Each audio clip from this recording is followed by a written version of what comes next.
Ladies and gentlemen, welcome back to another video. It is Jackstown. So recently, guys, I've been reading this awesome baseball book called the Bill James Historical Baseball Abstract. And in case you guys didn't know, essentially it's a giant baseball encyclopedia that talks about every decade of professional baseball ever played, starting with the 1870s, which was in fact the first decade of professional baseball that was ever played. And guys, while I was reading it, I was just blown away by just how crazy and ridiculous baseball was a century and a half ago compared to now, and I thought it would definitely be worthwhile to step into the Wayback Machine and share with you guys what I learned about, because it is pretty crazy. I think you guys are going to be blown away just like I was. So let's have some fun with this, guys. Here's how ridiculous baseball was 150 years ago. So let's start with the regular season schedule in the 1870s, shall we? So how many games do you think were played per season during this decade? I'll give you a few seconds to guess. Well, it was about 30 games per season in the entire season. I'm sure all of you baseball fans out there know that's not nearly enough games to determine who the best teams are. The current 162 game schedule is needed because in baseball you need that large sample size to find out where each team truly belongs in the standings. 30 games is a sprint of a season that determines nothing. So now let's talk about the teams themselves. There were essentially two professional leagues during this time. There was the American Association, or the AA for short, which to sum it up in one word would be chaotic.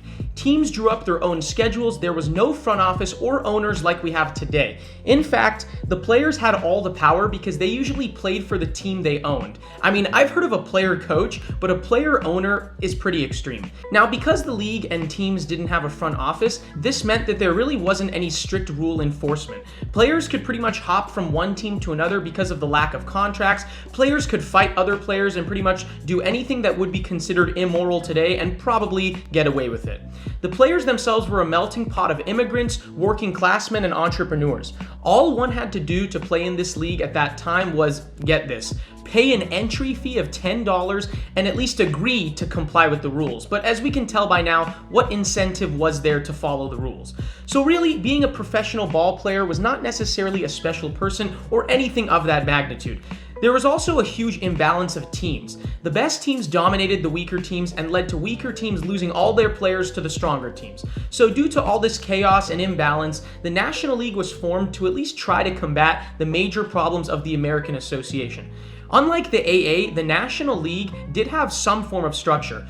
Owners became separate from players. There would now be a board of directors for the league and a league president, which was kind of like a commissioner at that time. But what transpired on the field, which we're all about to hear, still left a lot of flaws in the game itself. Now, if you want to talk about the craziest rule difference back then compared to now, it's got to be the most basic and well-known thing in baseball: balls and strikes. Now, we all know it's 3 strikes and you're out, right? But I'm sure most of us also know that 4 balls is a walk. But in the 1870s, it wasn't 4 balls for a walk.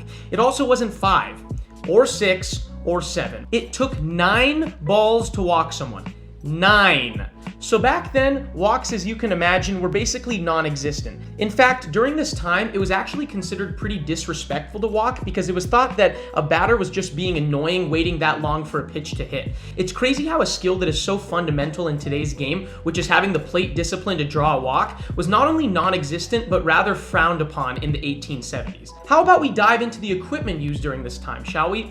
You know those things that you catch a ball with? That piece of leather that is worn on every baseball player's hand on defense and is a symbol of the game itself? Yeah, the glove, obviously, right? Well, in the 1870s, it wasn't so obvious to use them because no one used gloves during this decade. Yeah, that's right. Players would attempt to catch and pick up balls that were launched at them at super high speeds with their bare hands, like savages. And as you might guess, as a result, there were a significant number of errors, and of course, blisters. In fact, there were about 4 to 5 errors per inning on average during this decade. If your team commits 4 to 5 errors in an entire game nowadays, that's considered an awful defensive performance. But back then, that was just a normal inning. So yeah, gloves might be helpful after all. Why don't we now move on to the strategy that most teams employed in this era?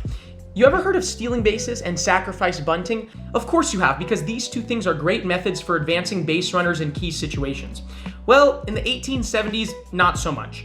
Neither of these two actions were even thought of. So no one walked, stole, or bunted. This means that the game of baseball 150 years ago was so one note and basic. All that mattered was trying to get a hit and hope that the next guy does the same with nothing much in between to do. And if you think the offensive strategy was super basic, what about the pitching? Teams during this time only used one pitcher. Ever. Yeah, you heard that right. One pitcher would start and finish every game for the entire season. It didn't matter how many pitches had been thrown or how well the pitcher was doing, the only way they wouldn't finish the game would be if they got injured, and in that situation, a position player might pitch, or maybe, just maybe, some teams would have one backup pitcher who would only be used in this kind of emergency. And what's the most exciting part of baseball? The home runs, right? Well, there weren't many of those in the 1870s either. No player in this decade even hit 10 home runs in a single season. It was probably a combination of huge ballparks with really high walls, and also the fact that up until 1920, pitchers could manipulate the ball however they wanted, whether it was spitting on the ball, covering it in mud and dirt, or even scratching up the ball and its stitches in any way imaginable. Also, balls were rarely switched out back then, meaning that one ball might have been used for an entire game. So I'm sure you guys can only imagine just how jacked up and hard to hit the ball must have been by the end of the game. And also, there were 30 games per season, so it would be difficult to hit 10 home runs anyways, but it still would have been hard in a much larger sample size as well, definitely at a much lower rate than today's game. Also, nowadays, athletes make a ton of money, as you all know. They're all multi-millionaires, and some are close to or have reached billionaire status. But back in these days, the highest paid baseball player was Harry Wright, and he only made $2,500 a year. But of course, you have to convert it to its modern value, which would only be about $45,000 today. Obviously, this was due to the fact that it was a new professional sport at the time, so way less people would attend games, and of course, there was no such thing as television, meaning the league only drew a small fraction of the revenue it does today. But it's still crazy to think that athletes today are among the top 1% of earners, whereas in the 1870s, they'd be lucky to even be part of the middle class. And just to sum up the chaos that was 1870s baseball, here's a quick story I gotta tell you guys. So in 1871, the Chicago Whitestockings were competing with the Philadelphia Athletics and Boston Redstockings for the pennant that year until the Great Chicago Fire destroyed the Whitestockings ballpark. By the way, I'm sure you can figure out who all three of these teams came to be nowadays. But yeah, players essentially lost their uniforms and equipment as well and were completely out of funds. But thanks to other teams, including their competitors in the Athletics and Redstockings, they received donated funds to continue playing, but ultimately ended up losing the pennant race to the Athletics on the last game of the season. Only in the 1870s can you lose all your money, be donated money from your competition to keep playing, only for them to break your heart again down the road. So that pretty much sums up the chaos that was 1870s baseball. But overall, guys, despite the countless blatant flaws in the game at the time, I think we owe a great token of gratitude to the players of the 1870s for withstanding that difficult trial and error period that was actually needed in order to learn how to improve the great game of baseball into what it is today. So without them, we wouldn't be here, and for that, we should be thankful. Alright guys, that's going to be it for today's video. Thank you so much for watching. If you enjoyed the video, consider hitting that like button, and if you haven't already, if you're a big sports fan, consider hitting that subscribe button as well. I would really appreciate and love all your support. Thanks again, guys, and I hope you guys have a great day.